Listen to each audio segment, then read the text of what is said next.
حضرت فاطمۃ الزہرا رضی اللہ تعالی عنہا کے آنسو بیٹیاں باپ کے آنکھوں کی ٹھنڈک ہوتی ہے۔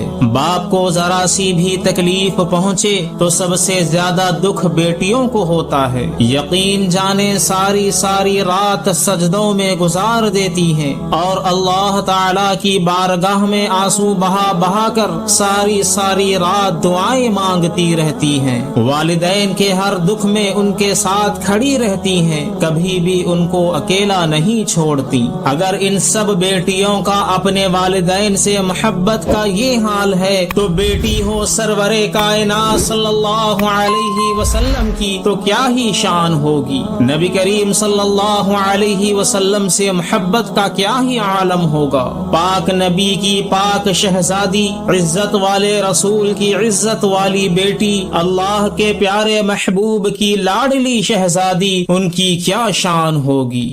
بسم اللہ الرحمن الرحیم۔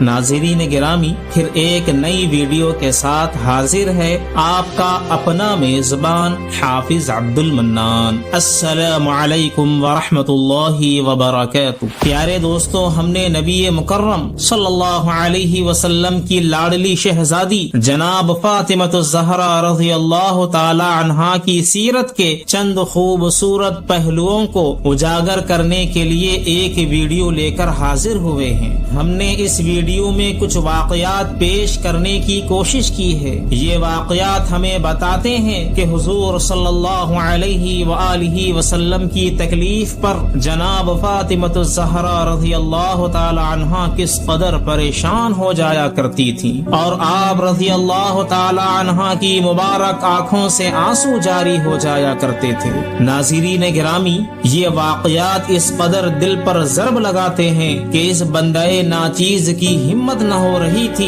کہ ان واقعات کو بیان کر سکوں، لیکن پھر کوشش کی اس امید کے ساتھ کہ آپ رضی اللہ تعالی عنہ کی مبارک سیرت دوستوں تک پہنچے تاکہ آپ رضی اللہ تعالی عنہ کی مبارک سیرت پر عمل کرتے ہوئے کامیابی کی راہیں تلاش کی جا سکے۔ واقعہ نمبر 1، حضور نبی کریم صلی اللہ علیہ وسلم اعلان نبوت کے بعد مشرکین مکہ کے ظلم و ستم کا شکار تھے اور مشرکین مکہ کے ظلم و ستم میں روز بروز اضافہ ہوتا جا رہا تھا۔ حضرت سیدہ فاطمہ رضی اللہ تعالی عنہا جب مشرکین مکہ کو آپ صلی اللہ علیہ وسلم کو اذیت پہنچاتا دیکھتی تو پریشان ہو جاتی تھی اور آنسو بہانے لگتی تھی۔ حضور نبی کریم صلی اللہ علیہ وسلم اس موقع پر اپنی پیاری بیٹی کو دلاسا دیتے اور فرماتے، میری بیٹی تم فکر مند نہ ہو، اللہ عز و جل کبھی بھی تمہارے باپ کو تنہا نہیں چھوڑے گا۔ حضرت عبداللہ بن عباس رضی اللہ تعالی عنہ بیان کرتے ہیں کہ ایک دن حضرت سیدہ فاطمہ رضی اللہ تعالی عنہ روتی ہوئی حضور نبی کریم صلی اللہ علیہ وسلم کے پاس تشریف لائیں۔ آپ صلی اللہ علیہ وسلم نے شفقت سے پوچھا، میری بیٹی تم کیوں روتی ہو؟ حضرت سیدہ فاطمہ رضی اللہ تعالی عنہا نے عرض کیا، ابا جان میں کیوں نہ روں؟ مشرکین قریش کا ایک گروہ حجر اسود کے پاس لات و منات اور عزا کی قسمیں کھا رہا ہے کہ وہ آپ صلی اللہ علیہ وسلم کو دیکھتے ہی شہید کر دیں گے، اور ان میں کوئی بھی ایسا نہیں ہے جس نے آپ صلی اللہ علیہ وسلم کے مقدس خون سے اپنا حصہ پہچانا نہ ہو۔ حضور نبی کریم صلی اللہ علیہ وسلم نے فرمایا، میری بچی تم میرے پاس وضو کا برتن لاؤ۔ پھر آپ صلی اللہ علیہ وسلم نے وضو فرمایا اور مسجد میں تشریف لے گئے۔ جب مشرکین نے آپ صلی اللہ علیہ وسلم کو دیکھا تو پکارے یہ رہے، پھر ان مشرکین کے سر جھک گئے اور ان کی ٹھوڈیاں ساقط ہو گئی اور اپنی آنکھوں کو اٹھا بھی نہ سکے۔ آپ صلی اللہ علیہ وسلم نے ایک مٹھی میں خاک لے کر ان پر ماری اور فرمایا، چہرے بگڑ گئے۔ پھر جس آدمی کو اس میں سے کوئی کنکری لگی وہ بدر کے دن حالت کفر میں قتل ہوا۔ واقعہ نمبر 2، حضور نبی کریم صلی اللہ علیہ وسلم نے جب اعلان نبوت کیا تو مشرکین مکہ آپ صلی اللہ علیہ وسلم کی جان کے دشمن ہو گئے اور وہ آپ صلی اللہ علیہ وسلم کو اذیت پہنچانے کا کوئی موقع ہاتھ سے جانے نہ دیتے تھے۔ ہر وقت آپ صلی اللہ علیہ وسلم کو نقصان پہنچانے کی کوشش کرتے رہتے تھے۔ چنانچہ حضرت عبداللہ بن مسعود رضی اللہ تعالی عنہ بیان کرتے ہیں کہ ایک مرتبہ حضور نبی کریم صلی اللہ علیہ وسلم حرم کعبہ میں نماز پڑھ رہے تھے۔ دوران نماز ابو جہل نے کہا کوئی ہے جو فلاں قبیلے کے ذبح کیے ہوئے اونٹ کا گوبر، خون اور بچہ دانی لا کر آپ صلی اللہ علیہ وسلم کے کندھوں پر حالت سجدے میں رکھ دے۔ پھر وہ غلیظ چیزیں لا کر جب آپ صلی اللہ علیہ وسلم سجدے میں گئے تو ان کفار نے آپ صلی اللہ علیہ وسلم کے مبارک کندھوں کے درمیان رکھ دی۔ قربان جاؤں آقا کے صبر پر کہ آپ صلی اللہ علیہ وسلم ان کے بوجھ کی وجہ سے کافی دیر تک سجدے میں رہے اور اس دوران مشرکین ہنستے رہے۔ اللہ تعالیٰ کی لعنت ہو ان لوگوں پر۔ اب قدرت خدا بھی دیکھیے کہ نہ تو آپ صلی اللہ علیہ وسلم کے چچا اس دنیا میں موجود تھے جو وہاں جا کر ان مشرکین کو کرارا جواب دیتے، اور خدیجہ رضی اللہ تعالی عنہا بھی وفات پا چکی تھی۔ اب کسی نے محبوب خدا کے گھر کے دروازے کی طرف منہ کر کے کہا کہ محبوب کے گھر والوں، کسی نے محبوب کے سر اقدس پر اوجھڑی رکھ دی ہے۔ محبوب سر مبارک اٹھاتے ہیں تو تکلیف محسوس کرتے ہیں۔ حضرت سیدہ فاطمہ رضی اللہ تعالی عنہا کو خبر ہوئی تو آپ رضی اللہ تعالی عنہا جو کہ اس وقت کم سن تھی تشریف لائیں اور ان مشرکین کو برا بھلا کہتے ہوئے اپنے بابا کے مبارک کندھوں سے غلاظت اپنے ہاتھوں سے ہٹانے لگی۔ واقعہ نمبر 3، حضرت ابو ثعلبہ رضی اللہ تعالی عنہ سے مروی ہے رسول اللہ صلی اللہ علیہ وآلہ وسلم ایک مرتبہ ایک غزوے سے واپس لوٹے۔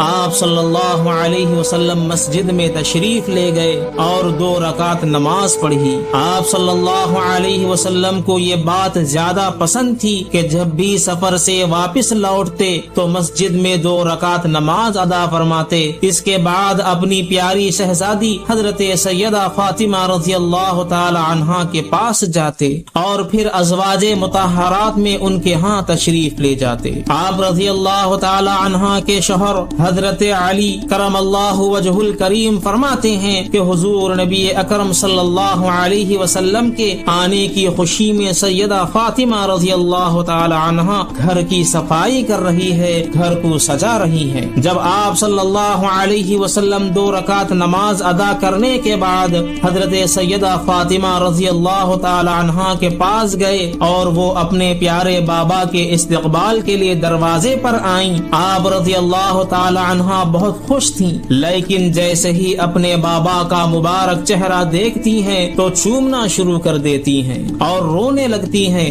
سیدہ فاطمہ رضی اللہ تعالی عنہا کا چہرہ مبارک آنسوؤں سے بھر جاتا ہے۔ سیدہ فاطمہ رضی اللہ تعالی عنہا کی مبارک آنکھوں میں آنسو دیکھ کر رسول اللہ صلی اللہ علیہ وسلم نے دریافت کیا، فاطمہ بیٹی کیوں روتی ہو؟ حضرت سیدہ فاطمہ رضی اللہ تعالی عنہا نے عرض کیا، بابا آپ کے چہرے مبارک پر مشقت کے آثار ہیں، آپ کا وجود تھکا ہوا ہے، کپڑے پھٹ چکے ہیں، انہیں دیکھ کر مجھے رونا آ گیا۔ گویا کہ جیسے آپ رضی اللہ تعالی عنہا اپنے بابا سے کہہ رہی ہو، پیارے بابا میں نے ساری زندگی آپ کو مشقت کرتے دیکھا ہے، میرے پیارے بابا یہ تو بتائیں کام کب تک کرنا ہے؟ کوئی وقت آئے گا بھی کہ آپ بھی آرام کریں، کوئی وقت آئے گا بھی کہ آپ گھر میں بیٹھے اور اپنی من پسند غذائیں کھائیں، کب تک جد و جہد کرنی ہے؟ آپ صلی اللہ علیہ وسلم نے اپنی بیٹی کے آنسو پہنچے اور فرمایا، اے فاطمہ، اللہ عز و جل نے تمہارے باپ کو ایک ایسے کام کے لیے بھیجا ہے کہ روئے زمین پر کوئی اینٹ اور گارے کا مکان اور نہ کوئی ادنا سوتی خیمہ بچے گا جس میں اللہ عز و جل کا یہ کام یعنی دین اسلام نہ پہنچا دوں، اور یہ دین وہاں پہنچ کر رہے گا جہاں تک دن اور رات کی پہنچ ہے۔ واقعہ نمبر 4، غزوہ احد کے موقع پر حضور نبی کریم صلی اللہ علیہ وسلم جب زخمی ہوئے اور یہ افواہ سرگرم ہوئی کہ آپ صلی اللہ علیہ وسلم کو شہید کر دیا گیا، تو حضرت سیدہ فاطمہ رضی اللہ تعالی عنہا کو بہت صدمہ ہوا، غم سے نڈھال میدان جنگ میں پہنچی، اور جب آپ صلی اللہ علیہ وسلم کو دیکھا تو حواس بحال ہوئے، اور حضرت سیدہ فاطمہ رضی اللہ تعالی عنہا نے آپ صلی اللہ علیہ وسلم کا خون آلود چہرہ صاف کرنا شروع کیا۔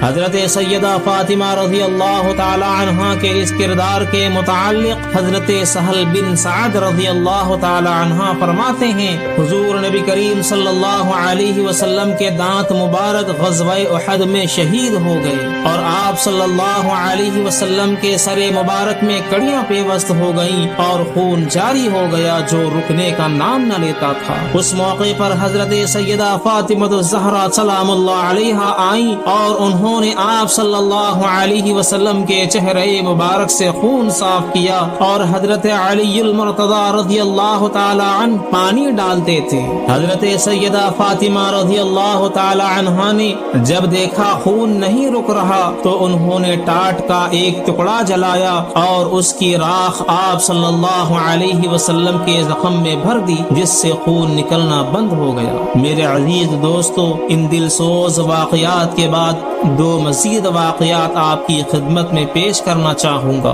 واقعہ نمبر 5، حضور نبی کریم صلی اللہ علیہ وسلم کے ظاہری وصال کے بعد کسی نے حضرت سیدہ فاطمہ الزہرا رضی اللہ تعالی عنہا کو مسکراتے نہیں دیکھا تھا۔ حضرت اسماء بنت عمیس رضی اللہ تعالی عنہا سے مروی ہیں، وہ سیدہ فاطمہ الزہرا سلام اللہ علیہا کے پاس موجود تھیں، اور میں نے کہا حبش میں دیکھا تھا کہ وہ جنازے پر شاخیں باندھ کر اسے ایک ڈولی کی صورت بنا دیتے ہیں اور اس پر پردہ ڈال دیتے ہیں، اور پھر میں نے کھجور کی شاخیں منگوا کر ان پر کپڑا تان کر خاتون جنت حضرت سیدہ فاطمہ کو دکھایا اور دکھا کر کہا حبشہ کے لوگ اس طرح جنازے پر شاخیں ڈالتے ہیں، تو اس کو دیکھ کر آپ رضی اللہ تعالی عنہ کے لبوں پر مسکراہٹ آ گئی، اور یہ آپ رضی اللہ تعالی عنہ کے حضور نبی کریم صلی اللہ علیہ وسلم کے وصال کے بعد پہلی اور آخری مسکراہٹ تھی۔ حضرت سیدہ فاطمہ رضی اللہ تعالی عنہا نے مجھ سے کہا میرا جنازہ بھی یوں ہی اٹھایا جائے اور بے پردگی نہ ہونے دی جائے۔ واقعہ نمبر 6، حضرت سیدنا علی المرتضی رضی اللہ تعالی عنہ اکثر و بیشتر اپنی خوش قسمتی کا بیان کرتے تھے اور کہتے تھے کہ میں اس پر جتنا بھی فخر کروں کم ہے کہ حضور نبی کریم صلی اللہ علیہ وسلم نے اپنی لاڈلی بیٹی خاتون جنت حضرت سیدہ فاطمہ رضی اللہ تعالی عنہا کا نکاح مجھ سے کیا، اور پھر میں ان کے بچوں کی وجہ سے اہل بیت میں شامل ہوا۔ حضرت عبداللہ بن عباس رضی اللہ تعالی عنہ سے مروی ہے، فرماتے ہیں حضور نبی کریم صلی اللہ علیہ وسلم کے اہل بیت کے باغات میں ہوں گے، اچانک ایک نور بلند ہوگا اور گمان یہی ہوگا کہ شاید سورج طلوع ہوا ہے، اور پھر اہل بیت ایک دوسرے سے کہیں گے اللہ عز و جل کا فرمان ہے کہ جنت میں سورج نہیں ہے۔ ابھی وہ یہ باتیں کرتے ہوں گے کہ اللہ عز و جل ان سے فرمائے گا یہ نور حضرت سیدہ فاطمہ رضی اللہ تعالی عنہا اور حضرت علی المرتضی رضی اللہ تعالی عنہا کی مسکراہٹ کا نور ہے، اور اس نور کی چمک سے جنت کے باغات روشن ہوں گے۔ سبحان اللہ۔ پیارے دوستو، یہ تھے کچھ واقعات حضرت فاطمہ کے متعلق۔ ہماری تحریر یہاں ختم ہوتی ہے، ملتے ہیں کسی اور ایمان افروز واقعے کے ساتھ، تب تک آپ نبی مکرم رحمت دو عالم صلی اللہ علیہ وسلم کی ذات اقدس پر درود پاک بھیجتے رہیں۔ اللہ تعالی ہم سب کا حامی و ناصر ہو، آمین یا رب العالمین۔ دوستو، ویڈیو اچھی لگی ہو تو ہمارے چینل کو سبسکرائب کر لیں اور گھنٹی کے بٹن کو پریس کر لیں تاکہ ہماری ہر آنے والی ویڈیو کا نوٹیفیکیشن بر وقت آپ کو ملتا رہے۔ آخر میں ویڈیو کو لائک کر دیں اور کمنٹ کر کے ویڈیو کے بارے میں بتانا نہ بھولیں۔ السلام علیکم۔